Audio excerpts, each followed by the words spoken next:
नमस्कार मित्रों, जैसा कि हमने पिछली वीडियो में शनि पर्वत के गुण और उसके प्रभाव की बात की थी, इस वीडियो में हम सूर्य पर्वत के गुण, प्रभाव और स्थिति की चर्चा करेंगे। तो सबसे पहले तो इसकी स्थिति की बात करते हैं। तो ये मध्यमा और अनामिका के बीच से हम एक रेखा खींचेंगे ये, और साथ ही एक अनामिका और कनिष्ठा से रेखा खींचेंगे। तो जो ये स्थान निकल के आता है, ये हमारे सूर्य पर्वत की स्थिति है। अब हम बात करेंगे सूर्य पर्वत के गुण क्या हैं। तो गुण की बात करता हूं तो सबसे पहले यह देख लेता है कि सूर्य के शुभ, विकसित, अति विकसित और निम्न लक्षण क्या हैं। तो आइए इस पे चर्चा करते हैं। अगर सूर्य पर्वत सामान्य स्थिति में है, इसकी सामान्य स्थिति कब होगी? जब ये हमारे बृहस्पति पर्वत के बराबर होगा। ये थोड़ा उभरा हुआ होना चाहिए हमारे शनि पर्वत से। तो ये सूर्य पर्वत की सामान्य स्थिति है। ये जैसे मेरा सूर्य पर्वत है, थोड़ा ये मेरा शनि पर्वत की तरफ झुका हुआ है। इस तरीके से हम इसकी भी चर्चा करेंगे। अगर ये किसी पर्वत की तरफ पहुंच जाए तो ये हमारा बृहस्पति पर्वत की क्षेत्र की तरफ उठा होना चाहिए। तो ये इसकी सामान्य स्थिति है। अगर सूर्य सामान्य स्थिति में है तो यह सफलता का कारक है। निश्चित तौर पर कोशिश करने पर सफलता जरूर मिलेगी।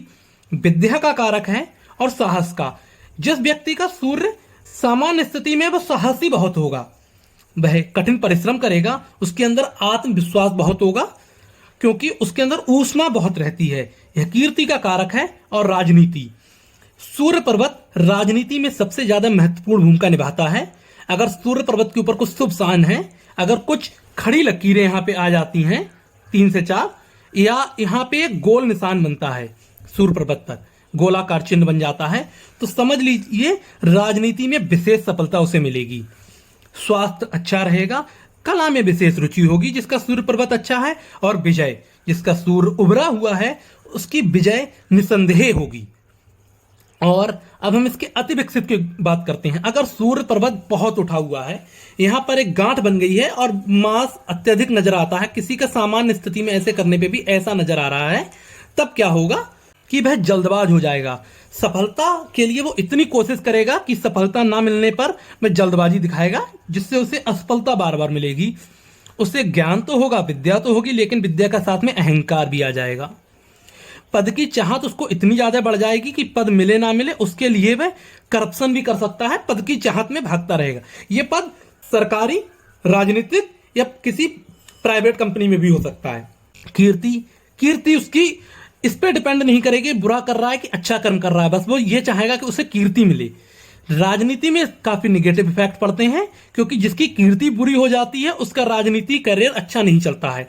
तो सूर्य पर्वत बहुत ज्यादा उठा होने पर ये एक दुर्लक्षण आ जाता है। साथ में स्वास्थ्य में उसे बुखार हमेशा रहेगा और रक्तचाप उसका बहुत बड़ा रहेगा। सूर्य ऊष्मा का कारक है तो हमेशा बुखार रहेगा, रक्तचाप हमेशा उच्च रहेगा।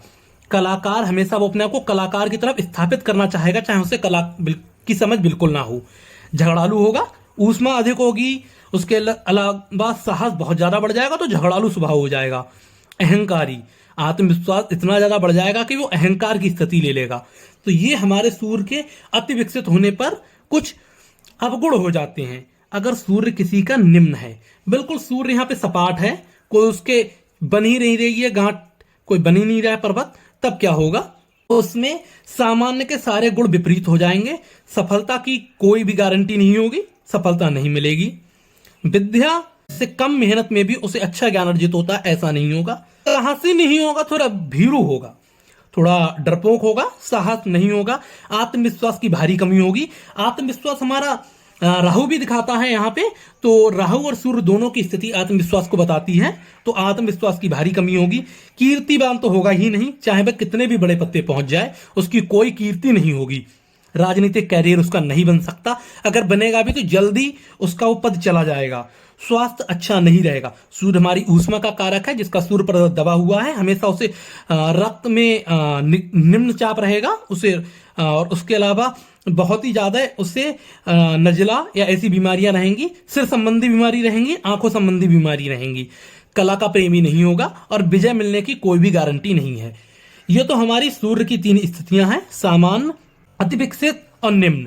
अब मैं चर्चा करूंगा, अगर सूर्य हमारा किसी सामान्य स्थिति में ना होकर अगर सूर्य पर्वत हमारा यहां पर बनता है तो ये सूर्य की सामान्य स्थिति है बिल्कुल। अगर यहां पे ना बनके सूर्य पर्वत हमारा शनि पर्वत या बुध पर्वत की तरफ खिसक जाता है तब इसके क्या प्रभाव और क्या दोष या क्या गुण दिखाई देंगे, तब उसकी चर्चा कर लेते हैं। अगर सूर्य पर्वत हमारा शनि पर्वत यहां पे खिसक गया है, पर्वत की क्या चिन्ह होता है, पर्वत इस तरीके की कुछ रेखाएं आपको मिलती हुई दिखाई देंगी, ये तो सूर्य पर्वत अगर इधर खिसक गया है तब इसमें शनि के गुण आ जाएंगे, क्योंकि सूर्य खिसक गया है और शनि और सूर्य आपस में शत्रु हैं, तो इसीलिए क्या होगा, जो व्यक्ति पर इसका निगेटिव फर्क पड़ेगा, व्यक्ति अहंकारी हो जाएगा, आत्मविश्वास की कमी हो जाएगी। शनि प्रतीक है अकेलापन का, तो व्यक्ति के अंदर निराशा आ जाएगी, बहुत ही अकेलापन हो जाएगा। हाँ, व्यक्ति के अंदर पैसा थोड़ा बढ़ सकता है उसके जीवन में, लेकिन निगेटिव फर्क इसके इतने ज्यादा दिखाई देंगे कि जो अच्छी स्थितियां नहीं है। अब अगर ये पर्वत हमारा बुध की तरफ खिसक जाए तो ये विशेष तौर पे शुभ है। अब ये शुभ क्यों है, क्योंकि बुध और सूर्य के गुण बहुत ही आपस में मेल खाते हैं। जब ये इधर हमारा खिसक जाएगा पर्वत, तब क्या क्या प्रभाव पड़ेगा। बुध हमारा बुद्धि का प्रतीक है, सूर्य हमारा यश का प्रतीक है। जब ये दोनों मिलेंगे तो अति शुभ होगा और वह अच्छा राजनेता, जिस राजनेता के पास कुशाग्र बुद्धि है, यश बहुत है, वह बहुत ही ज्यादा सफलता लेता है।